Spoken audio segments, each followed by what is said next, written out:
So there is a radio broadcaster here in Australia called Alan Jones who recently made the hilarious statement that women in politics were destroying the joint.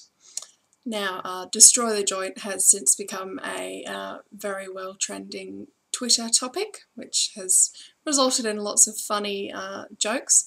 But I just wanted to talk about the blatant sexism to do with men judging women in all facets of life, but particularly in this one, politics.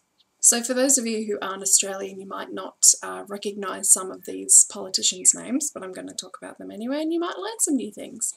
So basically, our Prime Minister is Prime Minister Julia Gillard, and admittedly, her and her party haven't done very well here.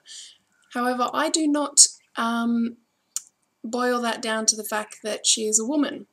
I boil that down to the fact that her party isn't doing very well, she's not doing very well. I don't think it has anything to do with her genitalia, funnily enough.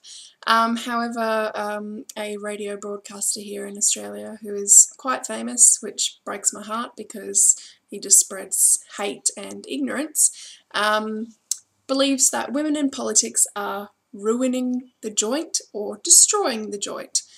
I personally think he's been smoking far too many joints, but that's another story. I just wanted to air my views about blatant sexism still allowed in the media. So I personally think that we have some great female politicians in Australia. We have Senator Penny Wong, who is a great role model for all young women. She's intelligent, she's well-spoken, she's a lesbian, and she's recently just had a child, and she's just great. Every time you see her talk, she is focused, calm, confident, very intelligent, knows what she's talking about, and basically won't take shit from anyone. The same goes for Tanya Plibersek.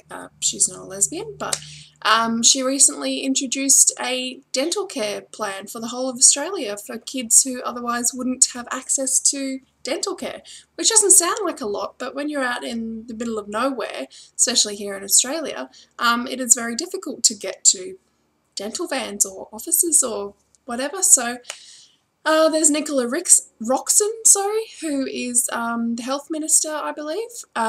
She's recently introduced plain packaging on cigarettes, which I personally don't think isn't going to do anything, because if you're going to smoke, you're going to smoke regardless of what's on the packet. But it's a good idea nonetheless. It's been implemented. She's pushed forward. She's actually done something in society. I actually don't mind Julia Gillard as well. As a person, I think she's very intelligent, very straightforward, doesn't really take crap. It's just unfortunate that her party and her government isn't doing very well.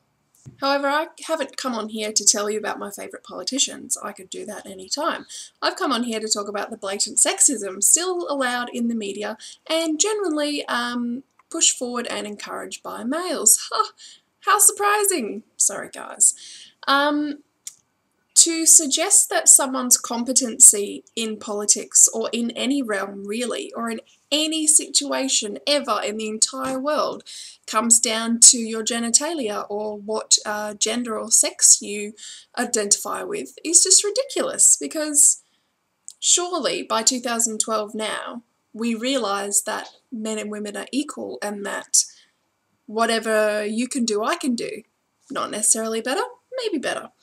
But yeah, I just don't know how it's still accepted. I mean, obviously there was a large uproar regarding what he said, that women are, quote unquote, destroying the joint.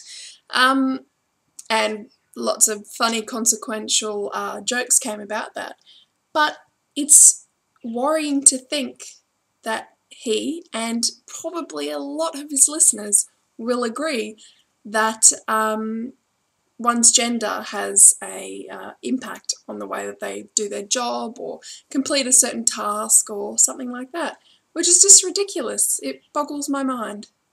What if we were to start saying that the colour of your skin impacts on how well you can do a job? that would not be tolerated at all. He would be pulled off the air before you can say destroying the joint. But because it's a woman, and because it's kind of socially acceptable to degrade and insult women like that, oh, it's perfectly okay. He's just a crazy old guy. His opinions don't really matter, but they really do to a lot of thousands of people. But the double standard is amazing. If anyone suggested that our previous prime ministers, such as John Howard, Kevin Rudd, all that, did a terrible job because they had a penis, that would not be accepted. Whoever said that would be shot down in a rage of fury. However, because he's talking about women, it's really okay.